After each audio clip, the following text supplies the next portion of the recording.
Ito na yung dating magandang tambayan ng seascape dito sa likod. Paghapon na, maraming tao dati dito. Ewan ko lang ngayon nung magkaganito na. Dati ang dami nagpipicture-picture dito paghapon. Kasi tabing dagat yan. Ngayon, eto na ang nangyari. Ayan. Parang ang lungkot ng pangyayari sa kanila. Ito.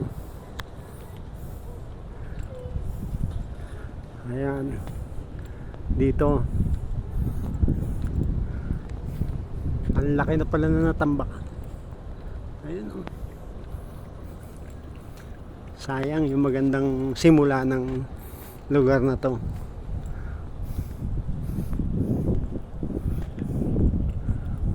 Eto, dagat ito dati. Ayan, pwede kang maglakad-lakad dito. Noon. Kasi ang ganda.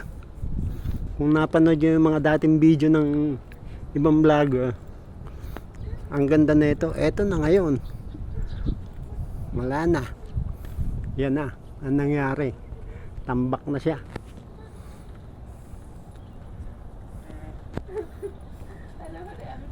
Eto na. Malungkot na.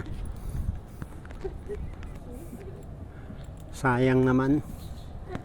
Pumunta kami dito. Akala ko ganun pa rin. Pero iba na pala. Kaysa nun sa nakikitang video dati na masaya, maganda. Ngayon, ang lungkot na.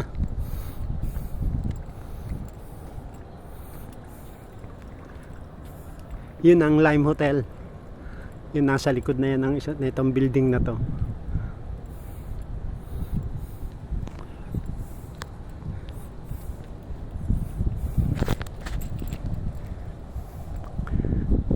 Okay. Yun lang at maraming salamat sa panonood.